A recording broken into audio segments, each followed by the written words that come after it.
legacy that I wanted to that I envision.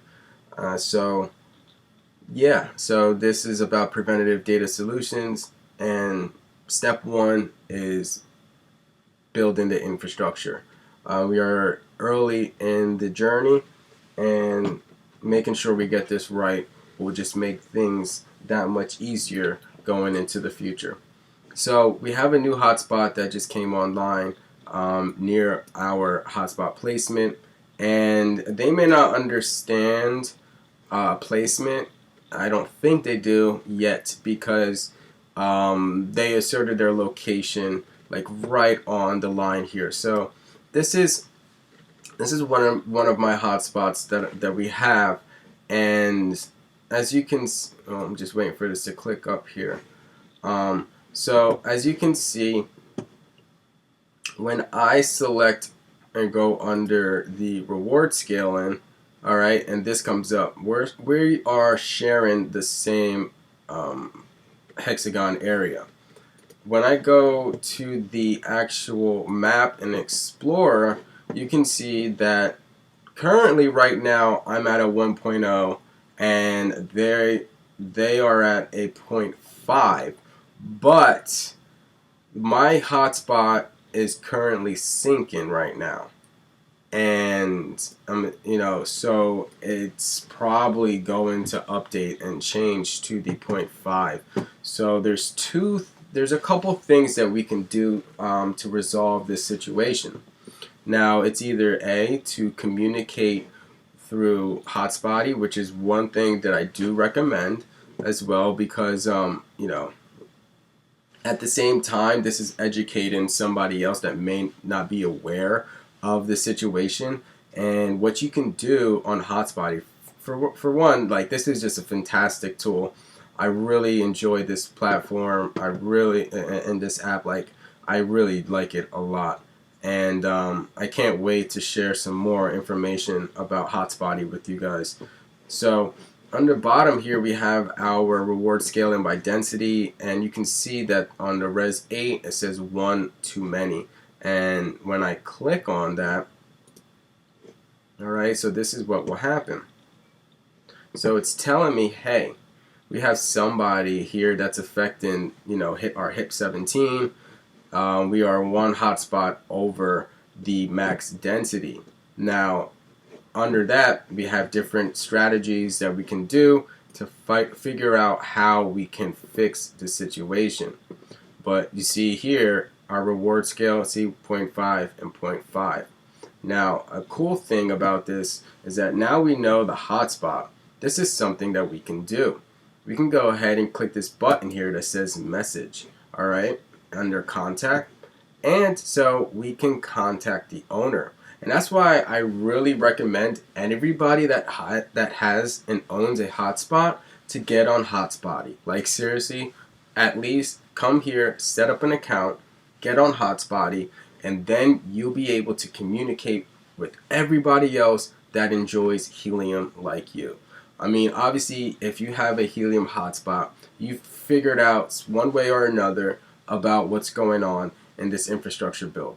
And yeah, there's Discord, and that's great, but it's hard to figure out who is where, and the servers, and this and that, and what owns what.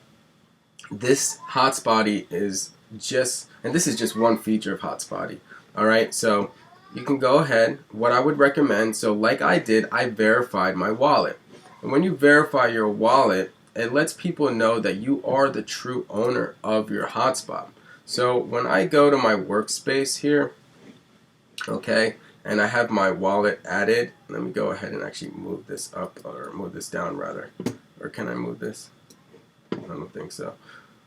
So when I go to my wallet here, you can see that I got a couple warnings. Alright, I have one hotspot that's offline that I need to go check on, and then we have another hotspot that's currently syncing and is 77 blocks behind, so it's remaining. So so that is just good information on your stats. Okay, you keep track of the hotspots right now. You'll get a simulated reward scale. your current reward scale, which is based on HIP 17, and then you have your reward factor that's based on HIP 15. And then another cool thing is you have, you know, anything that is new or that just came up to the network, you got your sync and sense. So as you can see, our hotspot was either offline or an update was pushed, and we are syncing since, you know, September 4th was just, you know, basically 2 hours ago. So it's giving me up-to-date information. And we have also the last location assertion. So this is going to tell us how long ago was this hotspot added. So as you can see, Nice Basil Gorilla is one of my good performing hotspots. Our reward scale is doing well. Our reward factor is low. We've been online from our last location assert 2 months ago, and hey, let's just actually see how it's performing and what Hotspotty gives me. So Hotspotty is going to give me all of this information right now. So it's going to let us know the past 24 hours, 24-hour average, and then in the past month how it's performed. I'm currently 50% down, but that we are in a new month right now. So, and then we also get the relative performance. As you can see, that's what the charts are. You can hide that or not, and you get the rewards by day. So let's just do for the lifetime of the hotspot. You can get the rewards by day to see how you've been performing. Obviously, this H&T does seem to be decreasing, and that's normal because as more and more people come online, you know, that's going to be more people that the total H&T mined per month, which is 2.5 million, is separated amongst the entire community. And also, we just had the halving on August 1st, so you can see a little change from July 31st to here in our H&T mining rewards. But you know, that is also, you know, dependent on the, you know, how well the actual H&T token is doing. If the H&T token is doing well, and then this coming down, you know, these will make up for itself. All right, so we have the reward scaling. You know, we'll also get our witnessing information. If you have any invalid witnesses, all right, it doesn't just say invalid. We also get a reason as to why it was invalid. All right, so as you can see, we have some six times witness RSSI below the lower bound, 12 times witness below lower bound, and you can see what's you know, the why that's happening. Then you can use that data. This one is witness too close. Interesting. Which one is too close? That should not be too close. I don't know why that came up too close. If someone asserted their location at a different place than where it's actually placed. They also got it too close with this one. Let me see. Aha, and that one's over there. I think someone is not placing them. Oh, let me see with this one. Over here. Aha. Interesting.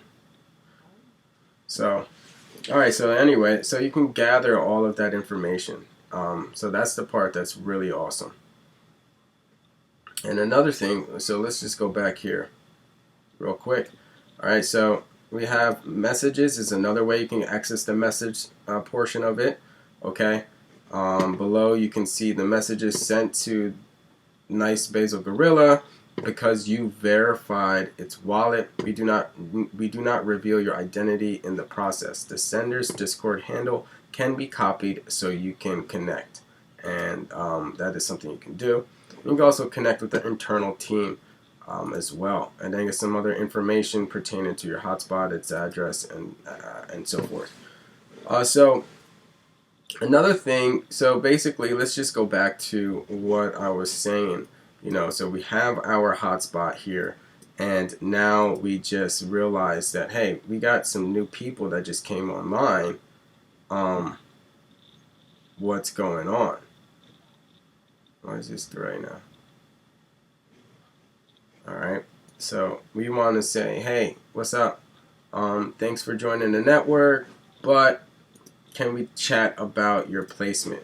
And that's where I made this label right here. So I made a new label called placement request. So anytime I run into this situation, I can just add this label to it, and then it will give me all of the hotspots that I would like to communicate on and talk about placement requests.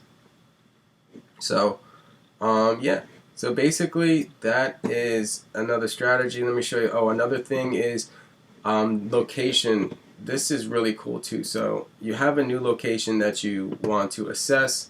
Alright, so let's use, I do have a location. I'm not going to do the exact address, but I'll do this street.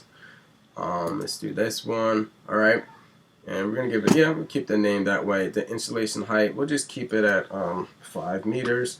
Alright, and any linked contacts, no. We could add a new contact, but we'll just keep it like this. Alright, so click save. Alright, so now this is going to add a new location for us. Alright, and as you can see, it's giving us a simulated reward scale for that location. So now let's actually go and look on it on the map. But hey, let's actually give it a label. So FutureSpot is the label I created for people that would be hosting our hotspots. So, and here you go. So as you can see from clicking on this, it's giving us a lot of information. On the left here we have the different categories and ranges that your reward scale could be in, and as you see from 9.95 to 1 is an excellent reward scale. Well, how do I know that? Well, because this is giving me that information. For some reason I'm not seeing the other hotspots nearby on this location map. I think I gotta fix the filter because I'm looking at just my label. Yeah, I think that's what it is. Label, reward, scale, remove location. So let's just actually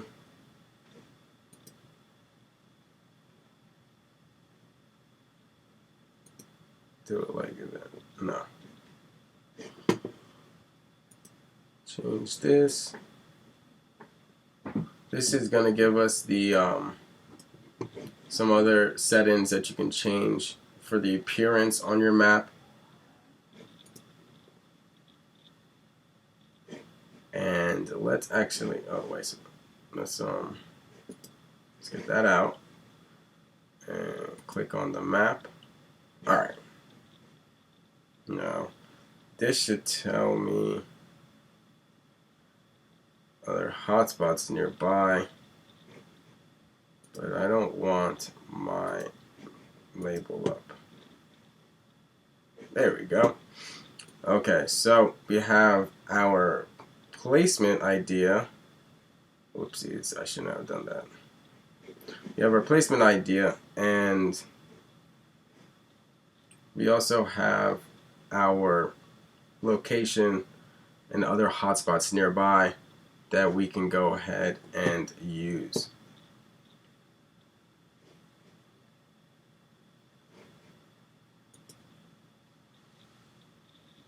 And another thing in the workspace I just wanted to share with you guys,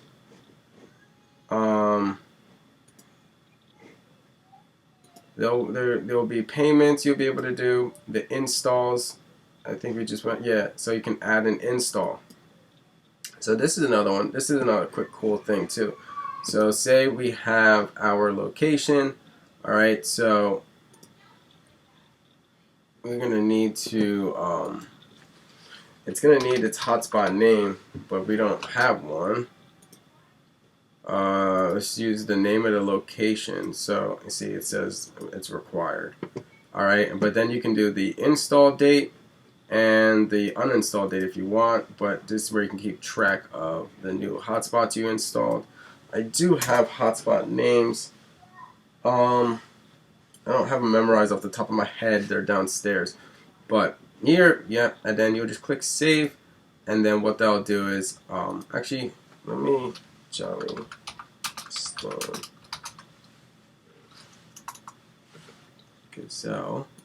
Let's actually see if I can use this hotspot. When did I install that one though? Oh, shoot. This location, I would have to add a new location.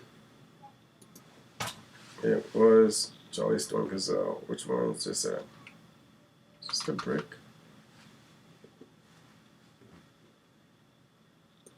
Oh crap, I can't remember which one it is. Well, if it's not this one.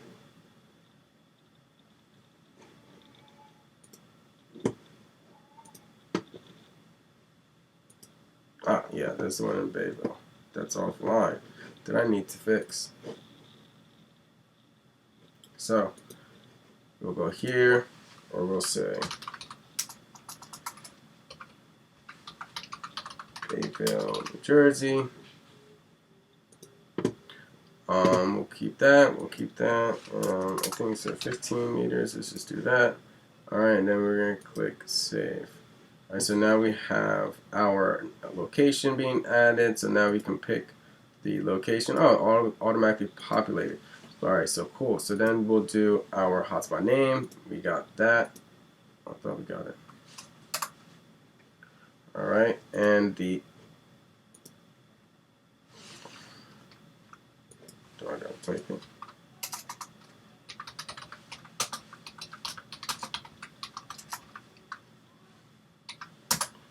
Oh, there we go. Okay, installed. It was like 19 days ago. So let's just do.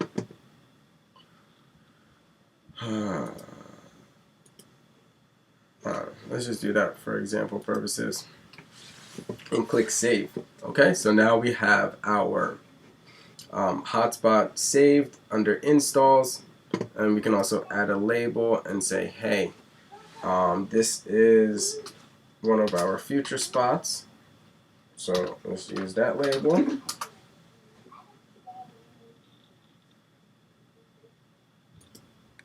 Okay, it looks like this label might be separated from the other ones. Alright, we have our installed at, okay, and then we have the date added to our list and date updated, and here are a couple actions where you can edit and remove. Alright, so why is this important? This is a really good filter to keep track of any of your deployments and your installations as well. And then you can give them labels, and then after that you can go ahead and track those labels.